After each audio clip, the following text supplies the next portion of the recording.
Hi, Dr. Paul Haider here. No, there are some things you don't have control over. I just had a man, I've been working with this man for almost 20 years now.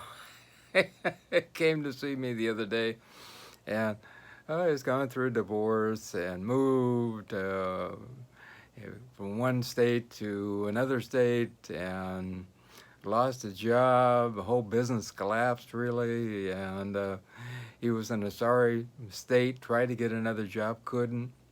And for really about 3 or 4 years, he was, trying to make ends meet. And he has two kids in college, and his ex-wife was on him about, you got to help the kids, you got to get them through college and all this. And he was praying and hanging in there. And I was teaching him meditation, and the meditation really, I think, kind of saved his life. Otherwise, I don't know if he would have gotten through it.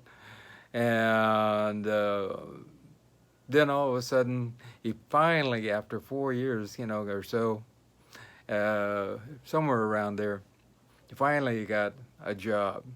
And it wasn't the perfect job, but at least it paid his bills, and he wasn't relying on other people in his family, and he was able to get what he wanted done. And within another year, or probably less than a year, he got a really great paying job. I mean, talking about $100,000, and doing really good.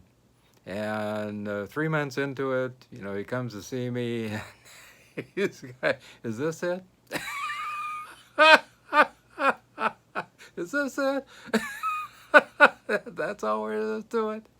You know, we allow our minds to take over and run away like little kids. You know what I mean? He's only been at this job for 3 months. He actually likes it, but he doesn't feel challenged enough, or is not creative enough, and that type of thing. But this is what he was praying for, and God's going, now I'm going to send you the job. You didn't give me a lot of specifics about it. It has to be this and this and this. Hey, I'm sending you a really good job. It's kind of like the man in a boat. I mean, man is on top of his roof. There's a flood, and he said, God, please, please send me. Divinely help me. And all of a sudden, the guy comes up with a rowboat and he says, get in, I'll save you. And he said, nope, God's going to save me. So he doesn't get in. After a while, a bigger boat comes. It's get in. We'll throw you a line with a safety vest, and we'll pull you aboard. No, God's going to save me. And then a helicopter comes over, and he said, we'll pull you up on the line. He said, get in the harness. And they said, no, God's going to save me.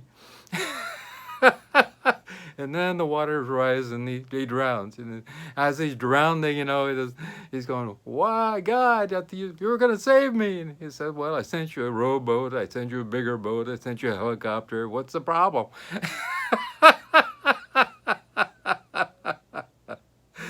So, this man finally got exactly what he wanted, a big high-paying job and doing really well, something he enjoys, but then the mind goes crazy, you know what I mean? And I think that happens a lot of people in general, because their minds just kind of go 24/7, and it creates discontent in everything in our life. And I think that's why meditation is so important, is it keeps us calm. And we have these thoughts running through our head 24/7, and they never stop. And the only time they stop is during meditation. And whether it be Vipassana or TM, these types of meditation, really, I have pictures of my own EEG brainwaves, and during normal state, everything is really excited, and then during meditation, actually, everything is super flat. It's totally different from guided meditation, where you're listening to somebody talk. That's different. My brain is still going. That's not the same. You actually calm the brain down to nothing, and it goes into a healing mode. And from there, we find great inner peace, which is amazing. And I find nowadays, a lot of people say, 20 minutes, 30 minutes is fine. It's not enough nowadays. People are in such a high level of stress that they need to do at least 45 minutes to an hour in the morning or 45 minutes to an hour in the evening in order to allow themselves to find that place of inner peace. And it thickens our prefrontal cortex. It actually gives us a bigger brain, and we become smarter, we become calmer, we don't react to different things, and we allow ourselves to see the good that we have right now instead of going, is that it? There's nothing else. Also, when there's a bunch of emotional turmoil going on, you can step back from everybody else and go, I see that, but I'm not going to get involved in that. All right, thanks. And that is a big plus. That is a huge thing. It changes everything, and I think that's really, really important. Uh, a lot of people have a hard time doing that, and the more you meditate, the easier that becomes. And it was actually just in with a group of people I know well. And one of them accosts me and says, what about this John of God? Don't you think he's just a big faker and all this stuff? And I said, you know what? To question things is great. I support that 100%. But to question somebody's faith is not right.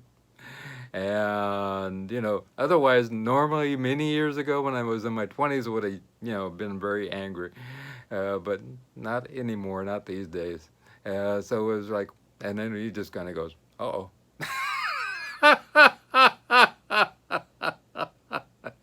So that caught him off guard because I came from a place of great peace inside of me, and it was just like, there's no reason to ask that question in the beginning. So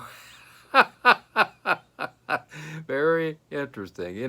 The more you meditate, the more, I say, wisdom comes to a person because the automatic reptilian side of the brain stops working as much, like it used to. It is not jumping in there and being like a cat and a dog, scratching it out. Yeah, it keeps a person peaceful no matter what's going on. Instead of having these ups and downs in life like this, you get this type of thing. You're still feeling, still knowing what's going on. In fact, you feel even more, but you're not allowing it to take over. People like Jesus and Buddha and Krishna and Sai Baba and Divine Mother Amma, they feel greatly, but they don't allow it to take over everything. And they are a grounding place for those people who need to feel at peace at all times. And then that's why people gathered around them, because they wanted to have somebody, wow, you can just feel the peace when you come around this person, you know. And it's also important to be our word. Our word is super important. We got a little flickering in the lights here. And that is absolutely important. I remember having somebody say they're coming over. Oh, we're going to do this and get this done today. Oh, we got a lot of flickering in the lights. And they never show up. They never call. They never do anything. And, the more and more you meditate, the more you find that you are your word. You are your integrity. You are, being our word is integrity. And if we say we're going to do something, do you actually take and do that every time? It might not even be the fact that it's profitable to do that. You know what I mean? If we show up every time, especially, oh, I got a bigger job over here. I'll just forget this one and blow it off, But is that being integrity? Is that allowing ourselves to grow and being happy with ourselves? This whole process of living, this whole process of being alive is about learning lessons. And the more we learn lessons, the more we understand ourselves, and the more we find integrity within ourselves, the more we allow ourselves to change and grow and become people who are, I would say, more at peace with ourselves. And then we don't feel bad. We don't have the dreams, of getting caught and sliding down. We don't have the abyss dreams, or we don't have the test dreams, you know what I mean? Like we're being tested for this or that. Uh, so it's really interesting. All kinds of stuff like that. Our unconscious is trying to tell us, what we really should be doing. And a lot of times we don't listen to our unconscious. Our unconscious, we have the positive and the negative side of what's going on in our life, and a lot of times we just don't listen to it. We actually become numb to that part of us, and that's what it really leads us into huge problems. I know a man who actually married a lady he knew was not good right for him, not good for him in general, and we went on to have a bunch of kids, and the man's not happy. But he made this, he knew what was going on, and he made his place in life. Boy, we got a lot of flashing going on. But at the same time, he was not willing to make that change, even from the very beginning, and say, no, this is not good for me. I need to back away from this. So a lot of times we hear that voice, we know what's going on, but we don't allow ourselves to take it all in and accept it and say, no, we need to make a change in our lives. There's something else going on here.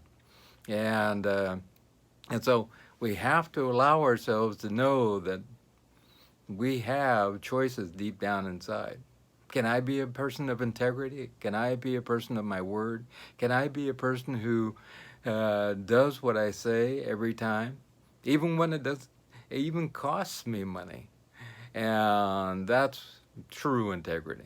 When we do things, even though we know it's not going to be in a positive plus for us in the way of making money, and so we allow ourselves to change our life in a way that we are happy with ourselves deep down inside. And so that makes a big difference in a whole different way. And so every day is important because you allow yourselves to move towards a goal of liking yourself. How many people don't like themselves? I can count, just around in this area, probably thousands and thousands of people who don't like themselves. And so that's really important. And so I think it's really important that we really like who we are.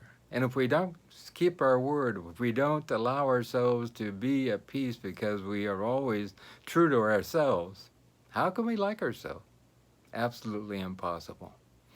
And I think that's something that a lot of people need to work on. And I think in this day and age, a lot of people are really not happy with themselves. So think about it. Are you happy with yourselves? Are you being your word? Are you a person of integrity? Even when, it might cost you money? Even when, things are not a plus for you, but it's a plus for somebody else, and you're willing to go out of your way to help somebody else? Also, are you able to calm your mind so that you can understand that you have good things now? Boy, a lot of flashing of the lights today. So are you able to calm your mind and see the good in all things? Think about that. And allow yourself to find that great inner peace. Do your meditation every day. That's really, really important. Do that 45 minutes to an hour in the morning, 45 minutes to an hour in the evening, and great things will come of it. I'm sure of that, absolutely. Now, if you'd like to subscribe, I greatly appreciate that. If you would want to get a hold of me, my consultations are free. And my phone number, my Skype, my email address is down below, whether it be herbal or spiritual. And, I'm always here for you. I go to bed early at 8 p.m. Eastern Standard Time, so get a hold of me early. If you're calling from a different country, I'm in the U.S., please, I probably can't call you back, but you can WhatsApp me now with my phone number, so that's possible. Probably best to WhatsApp me with a text, WhatsApp. And also, if you would care to make a donation, that is greatly, greatly appreciated. We live on Social Security, so please make a donation. I appreciate that greatly. Anyway, have a wonderful day, but most of all, beyond everything else, remember, I love you.